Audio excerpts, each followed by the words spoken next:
Next topic is dynamic VLAN. We already know VLAN, virtual local area network, but these are dynamic, means it will assign dynamically as per your policy.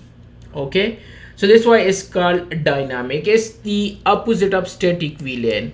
And switches, we create VLAN and then we put them. If I go to switch, and if I can show you some VLAN, enable show VLAN brief. So like these, I put these two interfaces in this VLAN 20 and I put these four interfaces in default.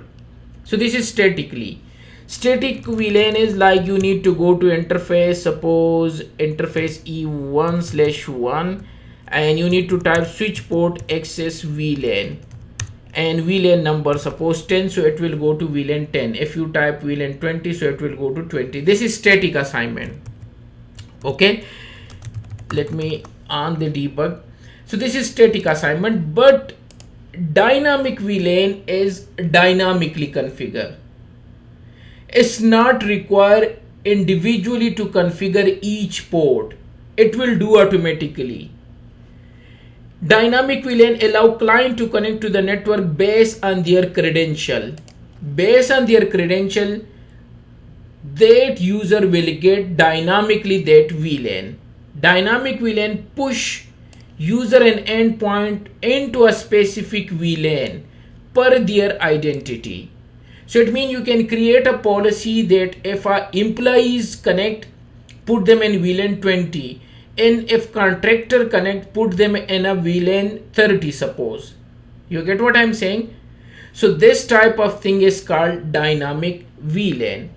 Client is placed in appropriate VLAN irrespective of their port to which they are connected.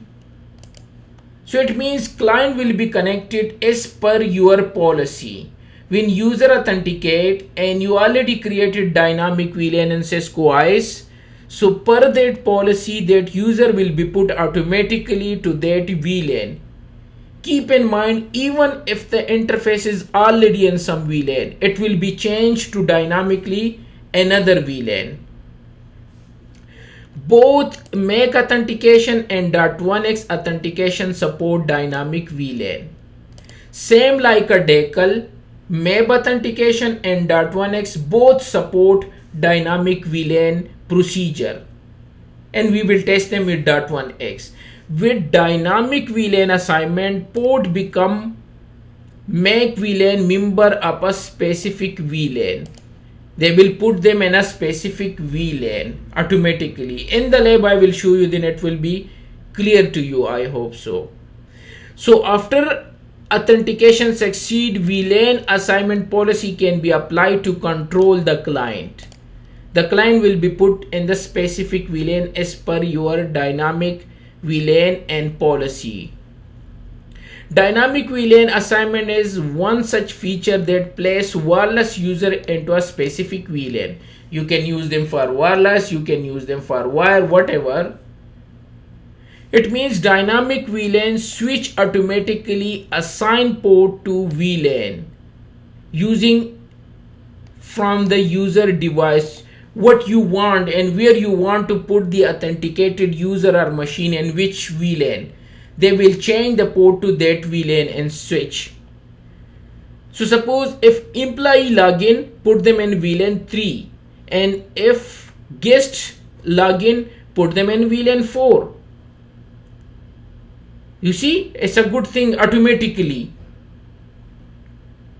So if somebody try to log in, they beside it's like a DECL, and you can put them in a specific dynamic VLAN as well. So this was theoretically what is dynamic VLAN. VLAN we already know is used for segregation, so that one group cannot access the other. For security purpose we are using VLAN, but these are the VLAN which is dynamic as per your policy. In the lab I hope so it will be clear to you. What we will do, if employee login, we will put them in VLAN 10, and if contractor login, we will put them in VLAN 20, suppose. Even though they are connected to the same port, the port will be changed automatically. This is what we will check in the lab. Next, but this was theoretically what is a dynamic VLAN.